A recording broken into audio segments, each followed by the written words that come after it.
Welcome to DAO Talk Interviews, a weekly podcast series that sits down with the IRL voices behind the online usernames of the leaders in the budding DAO ecosystem.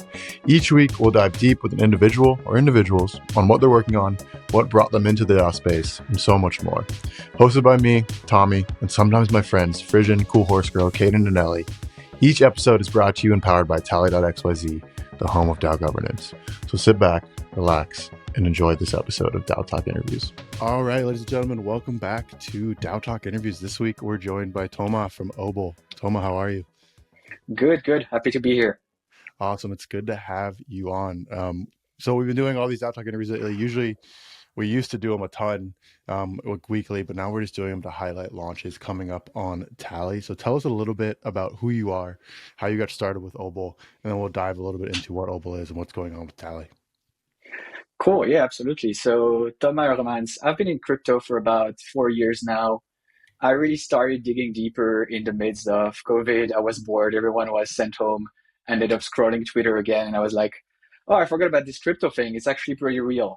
So 2 weeks later, I left my traditional Web2 job and aped in. But the one thing that I learned from Web2 was like, in an emerging technology that's going to support a lot of the future, you probably want to work deep down the stack, like AWS and Google are doing, as the apps kind of change all the time, but the infrastructure probably stays more and more stable. And so 4 years ago, the only really credible space that you had this sort of setup was Ethereum. So I wanted to go into something serious, so that was Ethereum. And then what does it mean to go deep down the stack? Those were actually validators. So that's how I found Obol, that we're focused on building distributed validators. Been there now for 3 years, initially as project manager, helping build test nets and get our users onboarded and debug, really down in the trenches.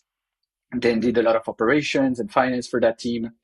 And now since a year ago, I'm leading the Obol Association or Foundation, if you want, which is really focused on three things, which is to be the steward of the collective, to focus on governance with you guys at Tally, and then for everything regarding ecosystem development with grants, etc.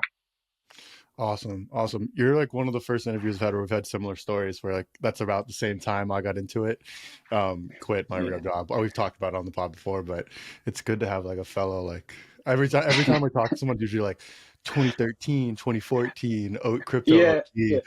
Um, But so I feel we're getting at this point where now it's old enough that it starts to have some weight, you yeah, know? yeah. I've been waiting. I remember like early on, like, oh, wait till like 2025, 2026, like the next cycle will be considered like, okay, we're Yeah. not new. So it's good to finally get to this point. Kind of just keep going and get there. But before we jump into like the collective and what's going on with governance and the token, let's talk a little bit about Obol. I think talk a little bit about what it is, but before you jump into it, for those, I'm assuming most people who listen to this podcast or are listening are either part of Obol already or maybe are getting into it and are probably super technical. But can you give a quick overview on like what validators are, kind of like in a TLDR, and then we can dive into Obol and how it, deals with validators? Yeah, absolutely.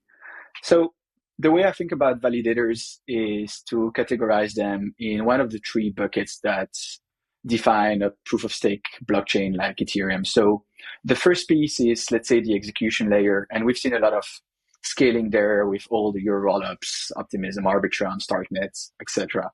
The second big bucket that has seen a lot of hype recently is around data availability. So you have got Avail, you got Celestia, EigenDA, and then the third layer is the settlement layer, right? And that's also what Justin Drake was talking about to the Beam chain. And that's actually an area of Ethereum that has been a bit left out. And so that's what we're offering to scale with distributed validators. That's where these validators really reside. It's in that settlement layer. And what we're seeing is that execution is being outsourced. DA has its own track with the blobs and also potentially outsourced, but settlement will always be there for Ethereum. So having as strong as a settlement layer that we can is really important. And that means making those validators that are processing these transactions really strong. I love it. That was actually a perfect explanation. I don't know why I'm surprised you guys see it, but I love it. So talk a little about the collective. You mentioned it in your intro, but Yeah. okay, that's Obol the tech. Talk about the collective. What's going on with governance? What's the future of Obol with the collective? How people can get involved? Like, what are you excited about? So what I'm super excited, obviously, is the airdrop that's taking place this week. So really excited to be able to start a new journey with the community. And we can chat a bit more about that later. But what we're also announcing at the same time is actually this formation of the decentralized operator ecosystem. So today, a lot of people know us for distributed validators. But over the last 6 months, what we've realized is that we now have actually an increasingly big community of qualified and actually credentialed operators that we've been working for with the last year or two that know how to run nodes, know how to run software, and are keen to make a little extra buck. So running Ethereum validators is one thing they can do.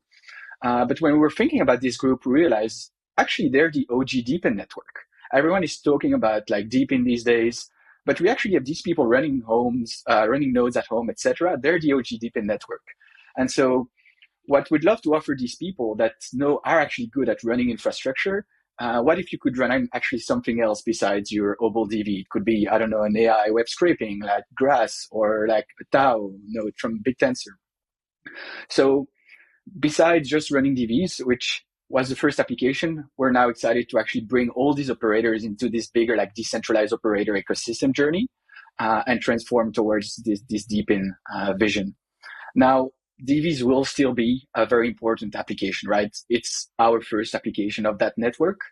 And so to go a little bit deeper for those who don't know, I like to use the multisig analogy. Everyone knows what a safe multisig is. If you lose one of the keys, you can still transfer funds, move them around.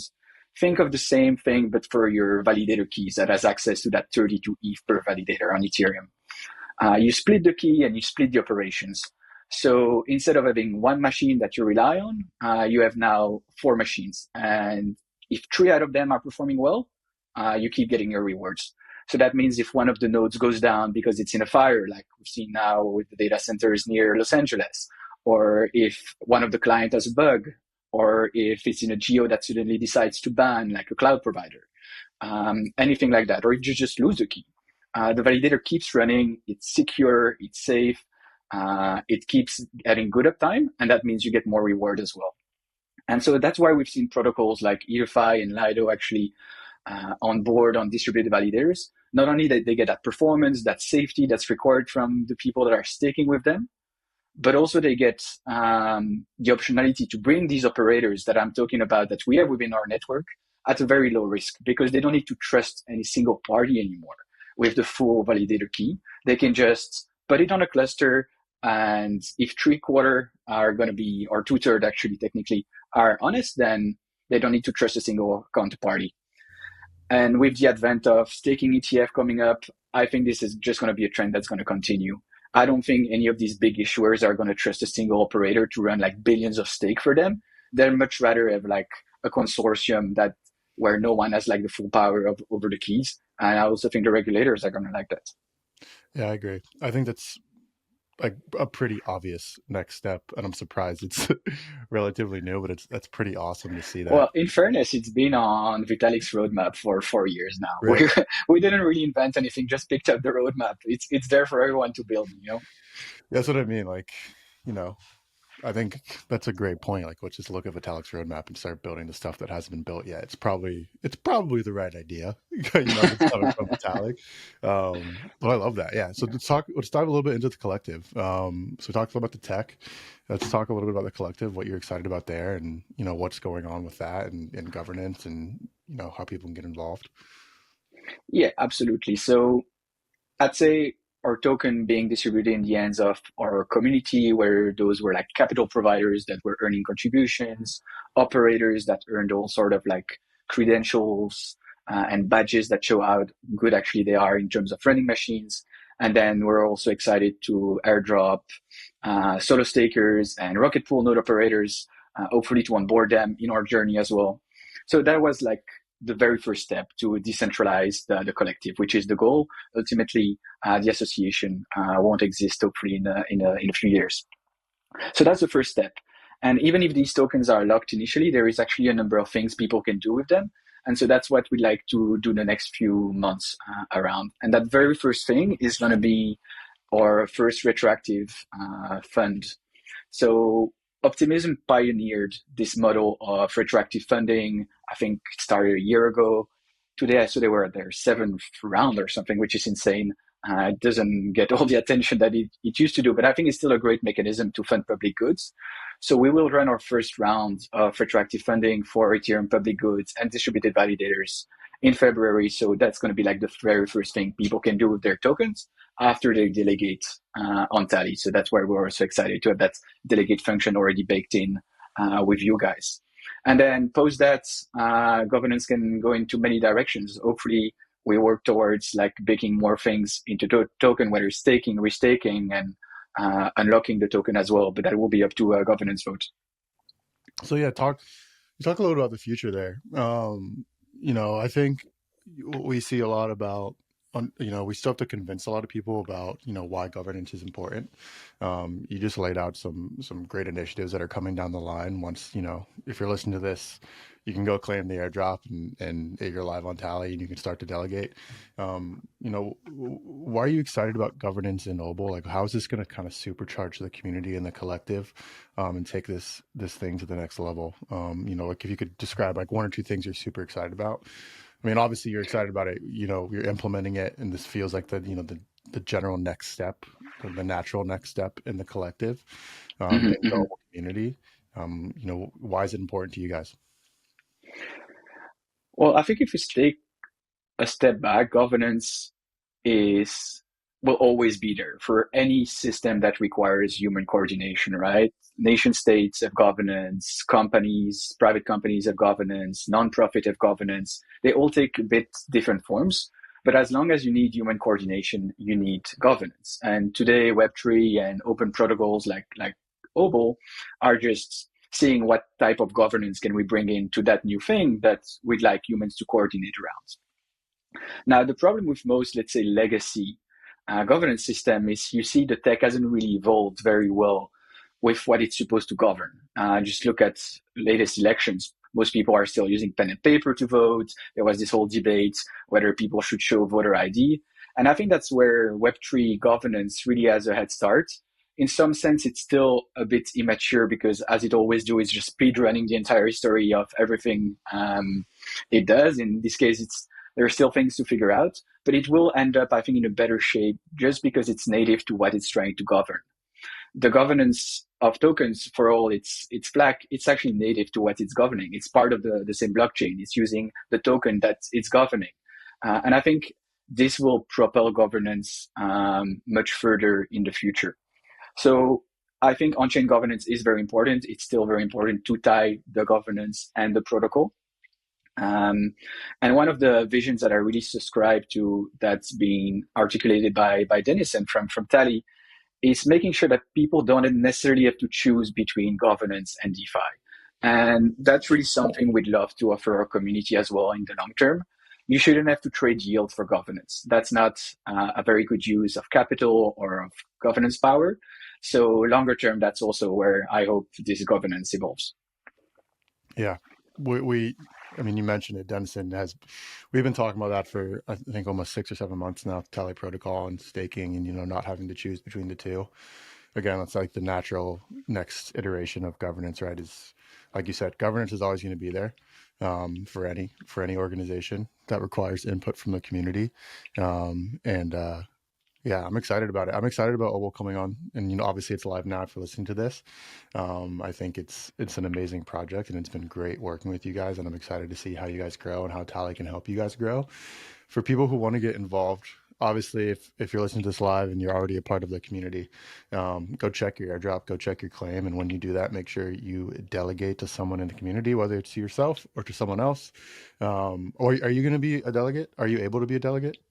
No, no team members will team be members? direct delegates. We don't want any conflict of interest there, but there are absolutely fantastic delegates there on the platform register. So just go and take a look. Yeah, definitely go take a look.